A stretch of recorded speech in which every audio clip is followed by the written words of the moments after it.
जिस वक्त मेरे बिल्कुल देश नहीं के जीती। प्रधानमंत्री को कश्मीर जाना चाहिए था वो बिहार पहुंच गए। ये तस्वीरें जो पूरा देश देख रहा है, वो तस्वीरें आपने देखी कि नहीं देखी? नहीं नहीं वो नीतीश नहीं नहीं, कुमार निश्चित। जो राज्य के बिहार के मुख्यमंत्री हैं, मुस्कुराते हुए पीएम मोदी के साथ दिखाई दे रहे हैं।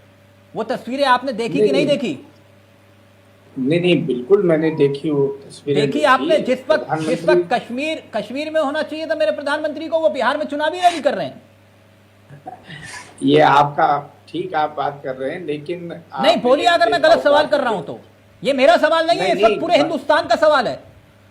पूरा देश जानना चाह रहा है कि आपके लिए चुनावी रैली जरूरी है, बिहार जीतना जरूरी है, या फिर मेरे देश की लाज? नहीं नहीं, चुनाव रैली का तो इससे कोई संबंध ही नहीं है। 3 दिन पहले की जो घटना थी, उस घटना में पूरी कैबिनेट की बैठक बुलाई गई। दिल्ली में प्रधानमंत्री जी ने अपने हाथ में कमान ली, सारा काम प्रधानमंत्री जी ने किया।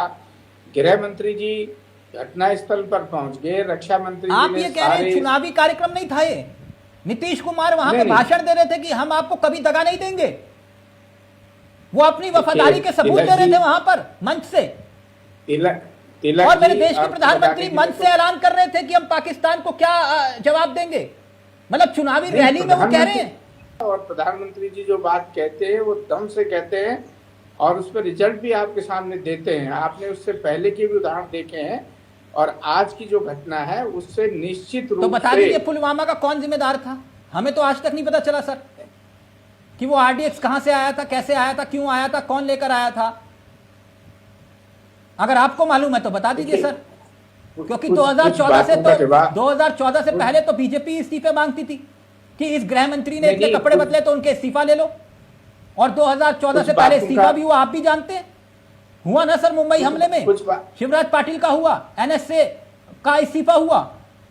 तो आज तो कोई इस्तीफा नहीं मांग रहा सर।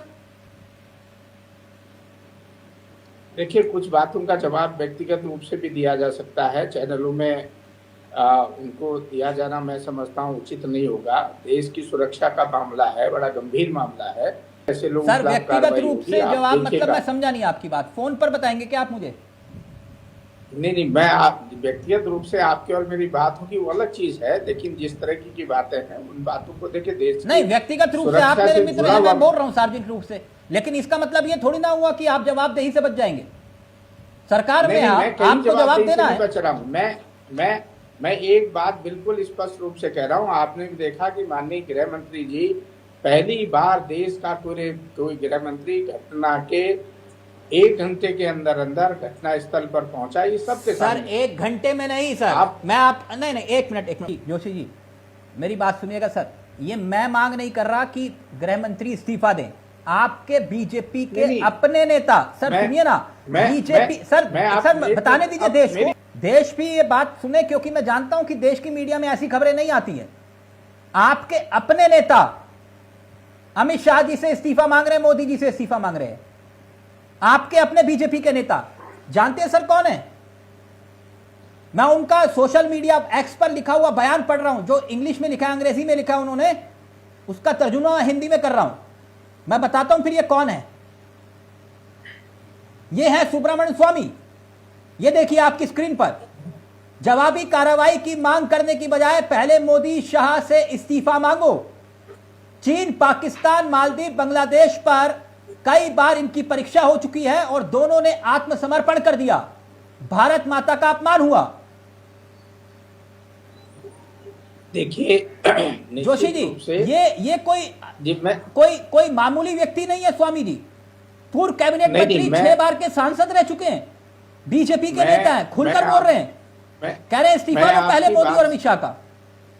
मैं आपकी बात से पूरी तरह सहमत हूं। सुब्रमण्यम स्वामी जी ने जो बात लिखी है उनसे यही उम्मीद की जा सकती है। अच्छा, और कोई उम्मीद उनसे नहीं, सुन लीजिएगा प्लीज, मेरी सुन लीजिएगा, उनसे और कोई उम्मीद नहीं की जा सकती। आप भी जानते हैं, मैं भी जानता हूं। क्यों?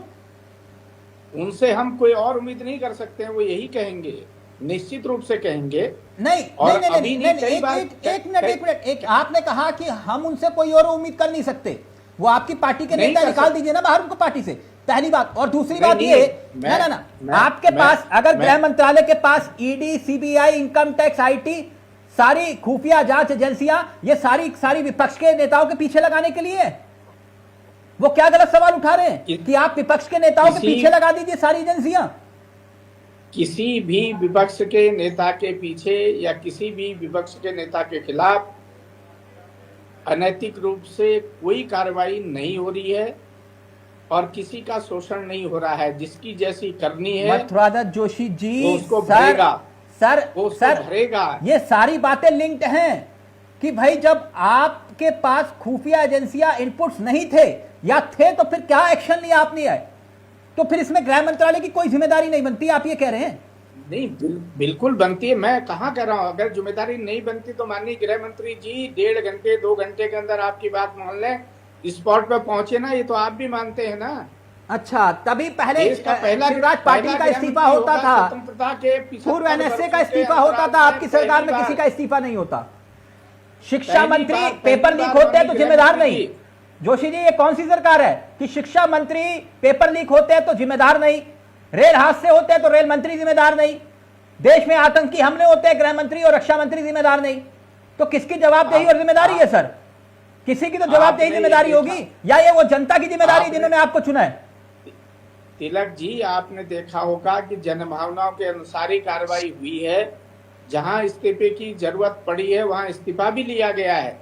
जोशी जी देखिए, मेरे साथ ना मेरे साथ नहीं सर, आप जानते हैं मैं वो सवाल नहीं करता जो हम काट के खाते हैं छूट के। पुलवामा मैं आपको उदाहरण दूं, डिबेट तो नहीं छोड़ोगे सर? अगर आपके अंदर हिम्मत है, अगर आपके अंदर हिम्मत है तो मैं आपके सामने प्रमाण दूंगा, और देखिएगा मैं आपके सामने नैतिकता की बात है, प्रमाण दे दूंगा आपको। जोशी जी, आप जिस राज्य से आते हैं वो देवभूमि कहलाती है, उसी उत्तराखंड की आपको शपथ होगी, दिल पर हाथ रख के बोलेगा कि आपके कैबिनेट मंत्री, आप ही के कैबिनेट मंत्री गणेश जोशी के ऊपर आय से अधिक संपत्ति का मामला होता है, कोर्ट कहता है कार्रवाई करो। आपने कौन सा इस्तीफा ले लिया सर उनसे? आपके अंदर बोलने की हिम्मत है कि हमारे इस मंत्री को इस्तीफा देना चाहिए?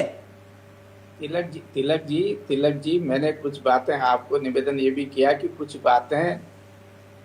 बातें ऑन कैमरे पर भी नहीं कही जाती हैं, कुछ बातों को अपने हिसाब से भी कही जाती हैं। आप तो इतने वरिष्ठतम पत्रकार हैं। जोशी जी, कड़वा थू।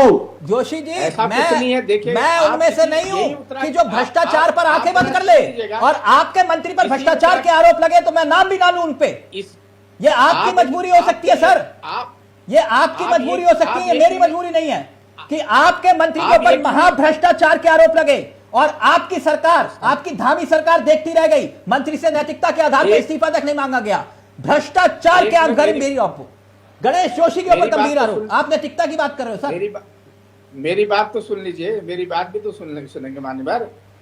देखिए, ये पहला राज्य है उत्तराखंड, अगर किसी मंत्री पर कोई आरोप लगे हैं तो यही उत्तराखंड है, यही धामी जी की सरकार है, वही धामी जी चीफ मिनिस्टर है। इस्तीफा लेने का काम भी हुआ है। फिर झूठ बोला सर आपने कि नहीं हुआ है, फिर झूठ बोला आपने। मैं माफ करिए, आप मेरे परम मित्र हैं लेकिन आप गलत बोल रहे हैं। मैं आपको फिर उदाहरण दे दूंगा आपके राज्य का, जिनके ऊपर गंभीर आरोप लगे। हरक सिंह रावत जानी प्रकरण में इस्तीफा दिया कि नहीं दिया तिवारी सरकार में? बिल्कुल दिया। फिर आप ये कैसे कह रहे हो? और आपके मंत्री के ऊपर इतने गंभीर आरोप लगे और आप नैतिकता के आधार पर इस्तीफा नहीं ले रहे, और आप मुझसे कह रहे हो कि बंद कमरे में बात करूं मैं आप लोगों से? आप समय आने दीजिए, उसमें भी कार्रवाई होगी। मैं आपको बिल्कुल भरोसे के साथ मैं अभी वो विषय नहीं है, क्योंकि आपने जिक्र किया तो मुझे मजबूरन वो बोलना पड़ा।